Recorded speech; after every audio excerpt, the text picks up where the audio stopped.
Hi, my name's Soraya Tanner, and I'm going to be sharing my PowerPoint presentation. I'm doing my presentation on writing a proper title and description. So I wanted to give a little bit of background on why I picked this topic. I play the piano, and once I attended a lecture all about the importance of rests. So the rests are here in between the notes. They're used in music to stop playing at certain points, and it can be used simultaneously between both hands, either together or separately. Just like music is important, so are the title and the descriptions. White space is like the rest. You don't notice it much as a viewer, but it is vitally important to the whole page. And I did want to note here that when I picked the topic, I did think it was going to be talking about white space, which is why I picked it, but it's not going to go too much into white space. So it's important to note that your website title will be displayed in Google's title tag. It's also displayed in the browser. It's recommended you don't use any more than 66 characters, and you need to accurately describe your page. Put your keywords first, and remember that every page needs a different title.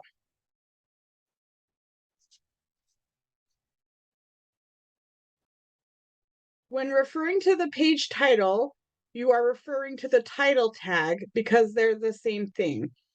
We've been writing them in our HTML whenever we work on our web pages.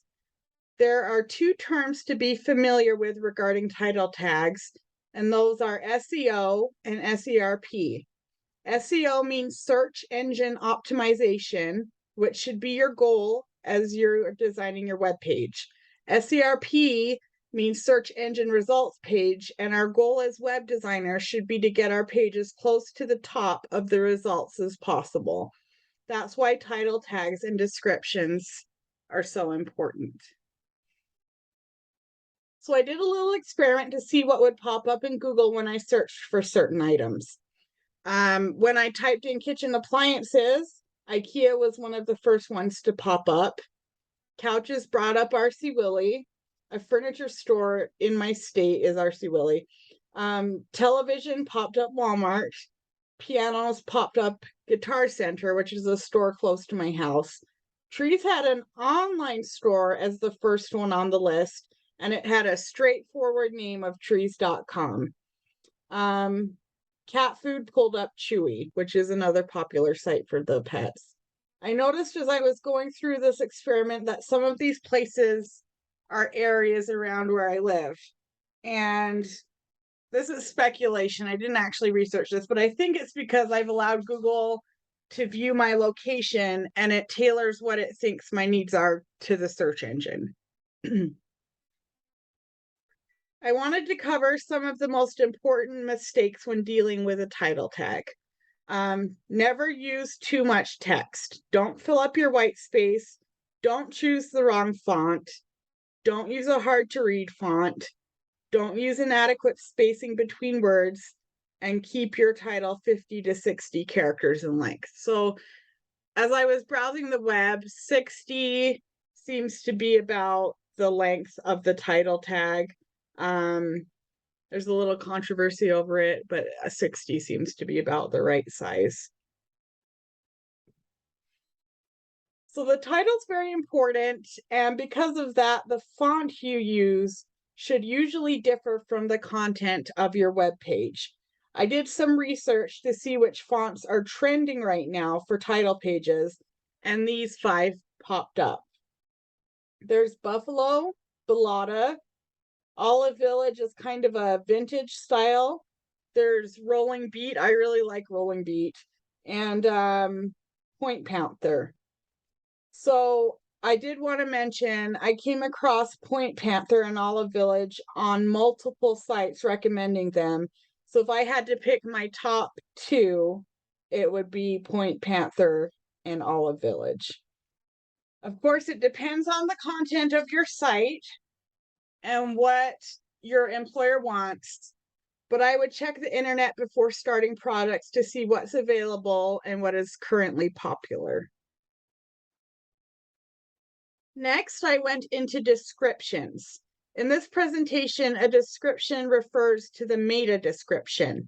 It goes underneath the title tag in your HTML. You want to make sure it reads like a human sentence.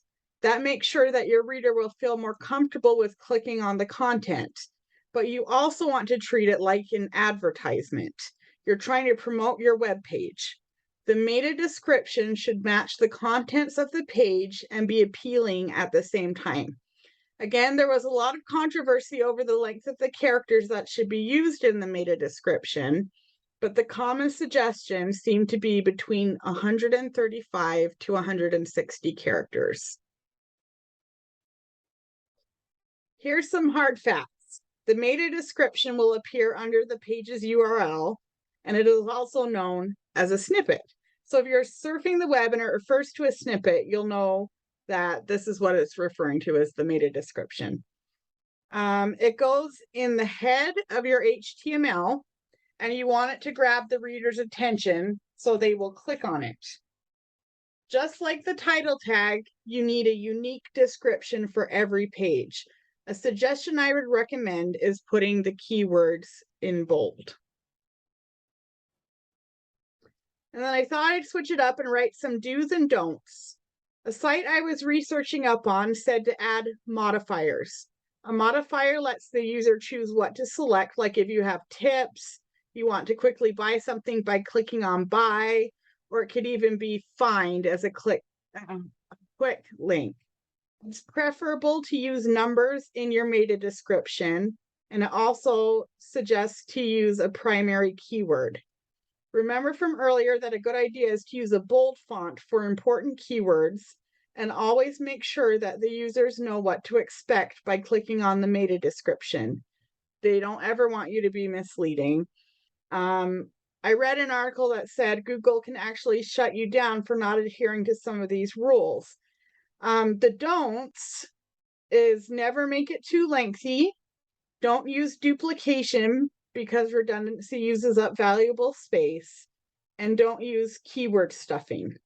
Keyword stuffing refers to loading a web page with words that will get you higher search results, which goes back to what I was saying about Google shutting you off. And this brings me to the end of my presentation and my last slide. I thought it was a good time to remind everyone that you can never omit a title tag or a meta tag. Thank you so much for watching. And if you have any questions, please post them in the group and I will do my best to answer them.